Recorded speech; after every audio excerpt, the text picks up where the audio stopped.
I just came from the Meet the Mayor event at Flagler County Association of Realtors. In attendance were all of the mayors from our county. There was David Alphin from Palm Coast, Patty King from Flagler Beach, Catherine Robinson from Bunnell, Steve Emmett from Beverly Beach, and Angela Tenbrook from Marineland. Also in attendance were the Flagler County Sheriff's Department Chief of Staff Mark Stobridge and the City Commissioner Andy Dance. Some key takeaways for me were, first of all, regarding Flagler Beach. The beach replenishment is supposed to be starting in June and finishing in October. And then when that finishes, they're going to have the pier replenishment beginning in October. And then Margaritaville is set to finish in June or July of next year. So June or July of 2025. For Bunnell, there's going to be a new huge development. I think it's like something like 4,500 homes. It's called Haw Creek Reserve. It's going to be a little bit on the outskirts of downtown Bunnell, but it's going to be like a city all its own in a way. The mayor, Catherine Robinson, who's been mayor for a long time, she's really into the environment and preserving the environment as much as possible and keeping as many trees and having a city that's very walkable and where people don't need to drive out, from where they live to get to the grocery store and things like that. So that's her vision of that development. The Beverly Beach mayor, Steve Emmett, he intends to always follow the regulations regarding height restrictions for building in Beverly Beach. So he's like, there's land here that can be bought, but you're not going to be building high rises and anything above the current height regulations for building. The people of Beverly Beach want to keep it as it is, the pristine community that it is. So he also gives a lot to the police department. He's a former police officer himself. The mayor of Marineland, Angela Tenbrook, is a scientist and a farmer. Marineland is the smallest town in Florida.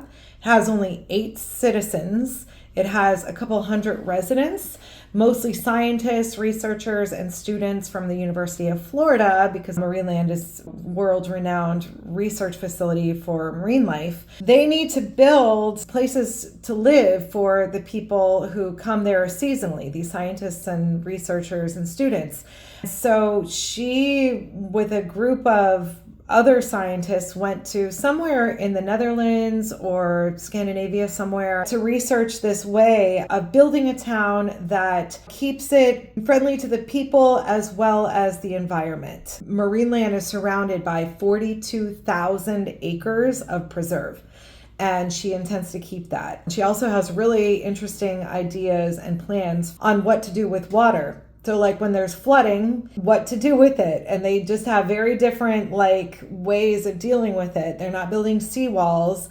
They're building underneath the ground. They're building, they're doing a hardening of the beach, which is has to do with oysters and clams. It was really cool. So for the police department, Flagler County Chief of Staff Mark Stobridge was there.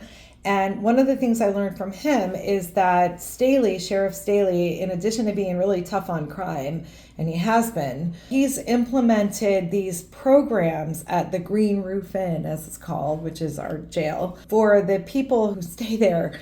Because he said a lot of them, they never finish school, they, are in life of crime because they're kind of down and out, which I can imagine.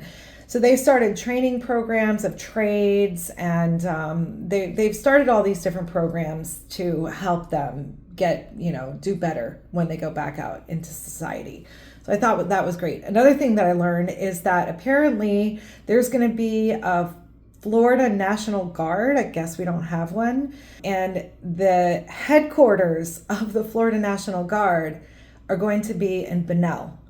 So that was really interesting. As far as Palm Coast, there was, number of things about Palm Coast. I guess my two biggest takeaways are David Alphin said that they actually cut taxes last year. He said they wanted to cinch the belt to its last buckle so that the city would, kind of really be tight with their finances and do what they can with what they had to see.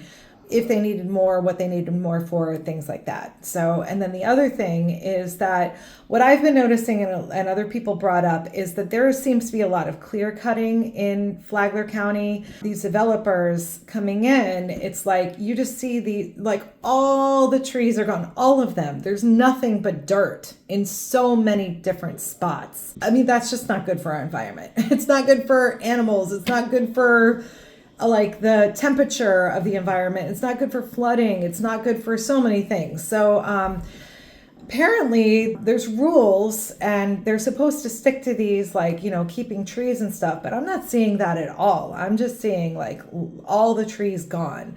And apparently if they don't stick to these, they're supposed to get fines. Well, I'm like, who is regulating this? Is there somebody in like a city position that goes around and regulates, you know, to make sure that the developers are like not clear cutting? I don't think so. If there is that position, then it needs to be filled, or it needs to be filled with someone else who's going to do that. If there's not that position, I think that they need to really implement that position, because otherwise, what are we going to be? We're going to be a wasteland, and no, none of us want that.